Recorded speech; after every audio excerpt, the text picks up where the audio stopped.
J'ai 19 ans. Un jour, je remarque que Jeanne, une semaine là, elle met beaucoup de livres du frère Zach qui parle de Jésus, tout ça et tout. Donc, je me suis dit que si Jeanne met des trucs comme ça sur les réseaux, c'est que ça doit être un truc sérieux. Donc, je l'écris comme ça sur les réseaux. Je lui demande que, bon, si elle peut me partager, en fait, juste le livre. Comme ça, moi-même, je vais aller lire le livre. Ça avait l'air intéressant et tout ce qui parle de Dieu m'intéresse. Donc, c'est comme ça que Jeanne me dit que non, que avant de m'envoyer le livre et tout, elle voudrait me mettre en contact avec une sœur de Gatineau qui va un peu me parler de leur mouvement. Bon, comme Jeanne et moi, on se connaît super bien, je me suis dit que bon, là où Jeanne est, c'est pas les bêtises. Si c'est dans les bêtises, elle m'amènera jamais dans les bêtises. C'est comme ça que j'accepte. Je prends contact avec la fille de Gatineau, vu que moi j'habite à Gatineau, comme j'étudie à l'université là. C'est comme ça que elle m'envoie le contact de la fille de Gatineau. C'est comme ça que cette fille commence à m'écrire. Bon, moi, tout ce qui m'intéressait, c'était le livre. Ma fille, elle insiste que non, qu'elle aimerait me rencontrer personnellement pour me donner le livre. Donc, un jour comme ça, elle me dit qu'elle aimerait me rencontrer. Donc, c'est comme ça qu'elle me dit que tous les vendredis, elle et son mouvement et tout sortent ensemble chez elle pour faire la communion fraternelle. Donc, un vendredi comme ça, moi, je termine le travail, je vais chez elle. Et lorsque je rentre, moi, là-bas, je pensais que ça allait juste être elle et quelques personnes. Mais quand je rentre, je vois que l'appartement est rempli, quoi. C'est comme ça qu'elle me présente aux membres du mouvement. Elle me présente à Yannick Tougma. Bon, elle me fait comprendre que Yannick, c'est le haut cadre, quoi. Que c'est une grâce, machin, qu'il a décidé de se déplacer pour venir me voir parce qu'il souhaitait personnellement me rencontrer, tout ça. Donc, tu sens déjà qu'on veut te montrer que, bon, tu es trop spécial, quoi. Donc, c'est comme ça que je rentre dans la chambre seule avec ce monsieur-là. Parce qu'il veut me parler, me prêcher l'évangile. Le monsieur commence à me prêcher l'évangile. Au début, je lui fais comprendre que je suis déjà chrétienne. Moi, tout ce qui m'intéresse, c'est votre livre. Donc, c'est là qu'il me fait comprendre que non, que beaucoup de jeunes disent ça, que beaucoup de gens disent ça, que non, je suis née d'une famille chrétienne, j'ai toujours grandi dans l'église, je connais Jésus. Et son discours préféré, c'est qu'il va commencer à me demander, est-ce que tu vis dans le péché? Moi, ouvert, je lui dis que bon, oui, ça m'arrive de pécher quelquefois et tout, mais que j'essaie toujours de me relever, de demander pardon à Dieu et on avance. Il me fait comprendre que non, que celui qui a réellement cru, celui qui a réellement donné son cœur à Jésus ne pratique plus le péché, ne vit plus dans le péché, machin. Il me fait comprendre que bon, tu veux retrouver ta relation avec Dieu, donc je vais t'aider, toi et moi, on va marcher ensemble pour que tu retrouves ta relation avec Dieu. Je serai ton père spirituel qui va m'aider. C'est comme ça qu'il commence à me poser des questions sur moi, c'est comme ça que je commence à répondre à toutes ces questions ouvertement. Ce qui fait en sorte que maintenant, tous les vendredis, il quitte Montréal, il vient à Gatineau pour me rencontrer. Cette soirée-là, j'étais un peu triste, tu vois, parce que je venais d'avoir un examen à l'université. Et enfin, j'avais super révisé pour ça. Et bon, j'avais l'impression de ne pas avoir bien cartonné. Donc, c'est sûr que ça m'avait un peu abattu.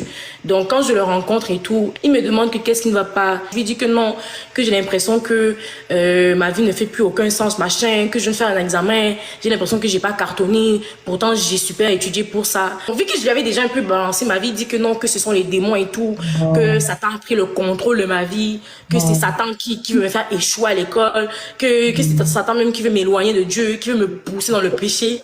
Je crois à ça, mais qui me fait comprendre que non, que de pas prendre ça à la rigolade, que j'ai réellement les démons. Et c'est là qu'il me fait lire, qui me demande de lire un livre là de Derek Prince sur les démons. Ils chasseront les démons, machin. Un jour, on m'invite à une rencontre à Montréal, une rencontre de jeunes de couple. Le truc, c'est que moi, je suis super proche de mes parents, donc tous mes déplacements, je tiens mes parents informés de cela et tout. Et c'est là qu'il me fait comprendre que non, que je ne dois pas avertir mes parents que partout que je vais, machin, parce qu'il faut que je me sépare émotionnellement de ma famille, qu'ils voient que je suis trop proche de mes parents, que ce n'est pas bien du tout, que celui qui veut suivre Jésus doit s'éloigner de sa famille. Jésus dit que celui qui veut suivre Jésus doit renoncer à son père, sa mère, son frère, sa sœur, que celui qui n'est pas sa famille n'est pas digne de Jésus. C'est comme ça que je commence à faire des allers-retours entre Gatineau et Montréal, sans que mes parents soient informés. Donc, je pouvais prendre la voiture tard la nuit, je pars à Montréal et je n'avertis pas mes parents. Donc, un soir comme ça, on va à une soirée de jeunes de couple où là-bas, ils prêchent l'évangile, mais par rapport à leur couple. Donc, ils vont raconter comment leur couple se sont formés et tout.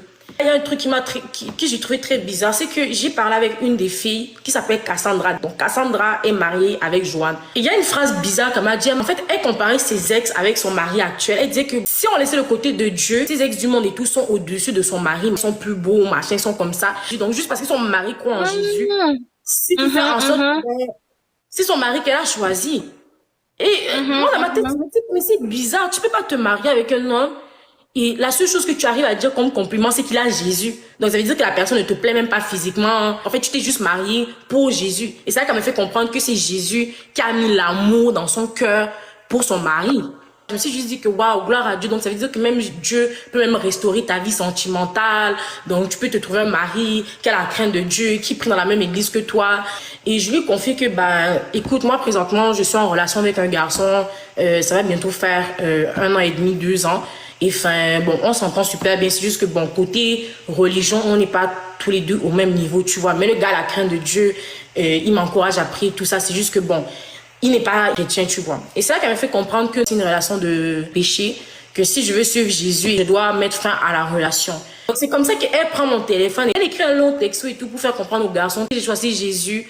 Donc, maintenant, qu'il dit, moi, on n'a plus rien à faire ensemble. Et elle lui envoie le texto là et tout. Et elle me demande de le bloquer. Toujours là, moi, je me suis dit que bon, c'est pour Dieu. Ce qu'elle dit, c'est que c'est raisonnable. Même dans la Bible, machin, Dieu dit de pas se mettre sous un joug étranger. Donc, encore là, ça, j'accepte. Un jour, je commence à avoir des règles douloureuses. Aussi, règles douloureuses?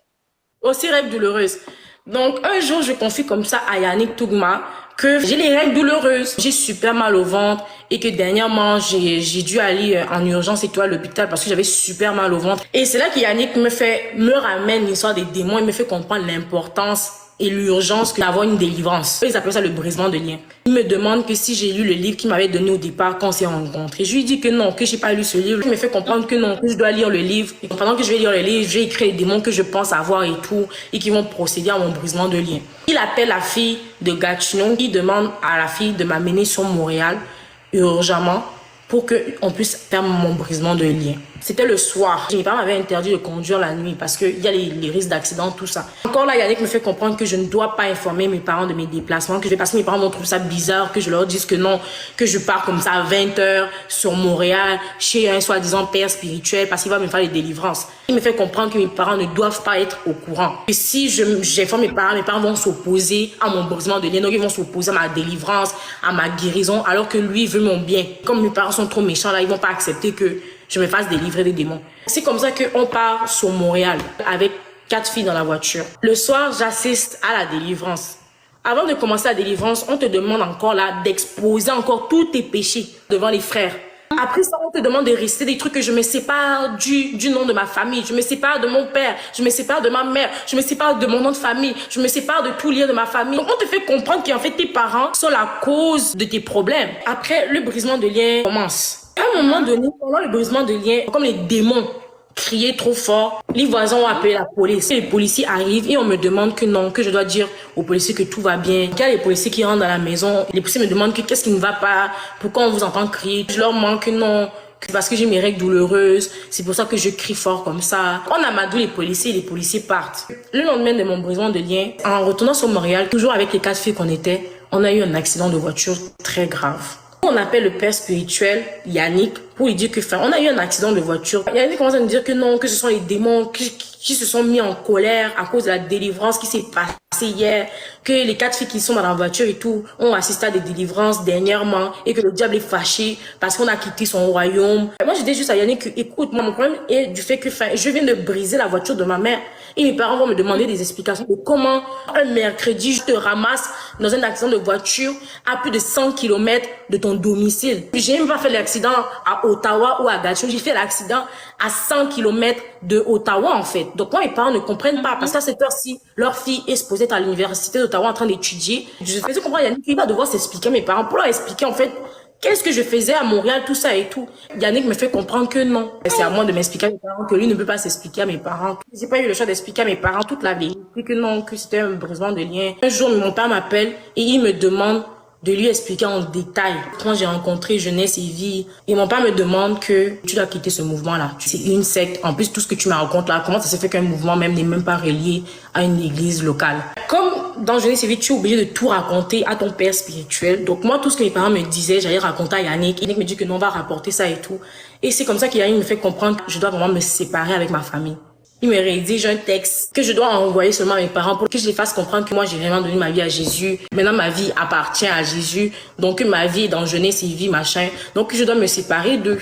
Donc moi mes parents tout en larmes et tout, Ils ne comprennent pas. Donc, comme les vacances arrivaient, tout, ils me demandent de revenir à Québec. On va discuter de tout ça. Yannick me fait comprendre que je ne retourne pas à Québec. Je dois leur faire comprendre que moi et ma famille, c'est terminé. En fait, je dois être méchante avec eux pour Jésus. Même si mes parents pleurent et tout, que c'est pas grave, que c'est des larmes que après ils vont rendre gloire à Dieu dans 10 ans, quand je vais réussir. Comme mes parents sont un peu comme toi, Esther, et qui ne se laissent pas faire. Donc, c'est comme ça que mes parents exigent de rencontrer ce Yannick. Un jour, on part comme ça ensemble à Québec. C'est là qu'ils commencent à rencontrer les mensonges, que les parents de Thé sont des sorciers. Ils racontent le cas de Jeanne, que Jeanne aurait dû la séparer de sa famille, parce que sa famille sont des sorciers, sa famille veut l'éloigner de Dieu. Quand on raconte à mes parents le cas de la fille de Gatineau qui m'a fait rentrer dans le mouvement, qu'elle aussi, sa mère, c'est une sorcière, que sa mère veut la détourner de la voie de Dieu. Il explique à mes parents que tous les cas où on a dû aller en séparer de la famille des membres, c'est parce que c'est la faute des parents, en fait. Puis ça fait combien de temps que tu es sorti de ce mouvement-là? Moi, j'ai quitté là-bas au mois d'août. On te fait comprendre que tu dois la fidélité à Yannick. Avant de prendre une décision, là, il faut que tu demandes la permission à Yannick.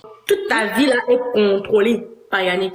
Il connaît même ce que tu manges. Et à un moment donné, si tu commences à devenir distant, dans le sens que tu commences à fermer ta bouche et moins raconter ta vie, on va dire que tu deviens rebelle. Un autre truc, c'est que en fait Yannick entretient des relations un peu bizarres avec les filles du mouvement. Il t'envoie des textos un peu bizarres où il te fait comprendre que il t'aime trop, que tu es plus important à ses yeux que toutes les autres filles dans le mouvement, que quand vous êtes en groupe, il y a juste toi qui regarde, que machin, qu'il a envie de te coller, qu'il a envie de te serrer fort dans ses bras. Tout.